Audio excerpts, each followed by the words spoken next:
Hidden price hikes. They are like the rat in your storeroom that's nibbling at your food. You can smell it, you can even see the droppings, but you're not sure where it's hiding. Look, both goods and services are bound to get more expensive over time. We get that. But nobody likes surprises, especially to their wallets, so obviously, we would appreciate a little guidance from the government before a hike actually happens. Just recently, for example, sugar prices were increased by 11 cents or 3.8%. As usual, we the consumers were not informed. At least the merchants got a heads up, even if it was via WhatsApp. And take a look at what the minister in charge had to say later. 2 kg sebulan untuk seorang hanya naik 20 sen je sebulan. Jadi tak timbul lah mengatakan harga melampaui naik tak. 20 sen sebulan nanti banyak ke 20 sen? In fact, he said we should be thankful as A, we are still consuming the cheaper sugar in the region, and B, the hike can help us to cut down our sugar intake. Now, first of all, these ain't no competition, so we don't need a medal for most affordable sugar, thanks. And second, anyone who lives in this country or has been to this country knows that we consume sugar like there's no tomorrow. Teh tarik, Milo dinosaur, roti canai, everything you can get from a 24-hour mama contains a hell lot of sugar. I mean, just look at the cigarette prices. People are still smoking, right? So I don't see how we are going to reduce our sugar intake just because of a price hike. So why did the government raise the price in the first place? Apparently, it was because of the increase of global sugar prices and the weakening of the ringgit. Well, here's the issue. Sure, you could argue that the price did increase in December last year, but it came down by more than 21% since October, and last month, it went south again. We didn't get cheaper sugar last year, so why are we seeing an increase now? And speaking of hikes, I don't think you have forgotten your post-CNY surprise, the fuel price hikes both in January and February. Raw 95 now is 40 cents more expensive at 2 ringgit 30 cents per litre.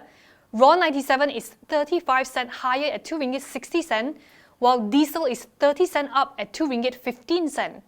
In fact, petrol prices are now at their highest since December 2014, when we first introduced a managed float system. Now, opposition lawmaker Tony Phua says there is no basis for the hike, as we saw a slight drop in crude oil prices and that the ringgit isn't faring any worse against the greenback. And if you look at this chart, you will see that Brent crude has been trading sideways for the past few months. The ringgit too was trading sideways against the dollar. In response, the government said Phua's statement is misleading because we don't pump crude oil into our cars, which is correct. The mechanism is not as simple. Refined petrol prices are affected by a few factors, and the price of crude oil is only one of them. There are still taxes, costs of distribution, marketing and refining to take into account. So which was it? What was the factor that caused the fuel prices to go up? That's the million-dollar question. But instead of giving us the answer, the government tells us that in ASEAN, our fuel prices are still lower than in Indonesia, where raw 95 is selling for 2 ringgit 73 cents, Thailand 4 ringgit 10 cents, the Philippines 3 ringgit 72 cents, and Singapore 6 ringgit 56 cents. Again, this is not a competition. The issue is not about who provides the cheapest fuel at the pump or sugar in the region. It's about transparency. Nobody likes feeling ambushed. Remember the rumors in January that say that fuel prices wouldn't change? And what did the government do? They just denied it and told us to wait for the news on the last day of the month. Because of the covert nature, all people can do is play guessing games as to why the prices hike always come as a surprise. Are they political in nature or just poorly communicated? Whatever the reason, it could result in more distrust towards the government and tougher living conditions for the rakyat. So instead of throwing us a curveball with no concrete reason whatsoever, we need full disclosure of data, why prices are being increased, and how the quantum is decided. So please stop dropping bombshells. Right now, the next rat we're smelling is toll hikes. The government did say that we won't pay more to use highways this year, but given their love for surprises, can we be sure? Just saying.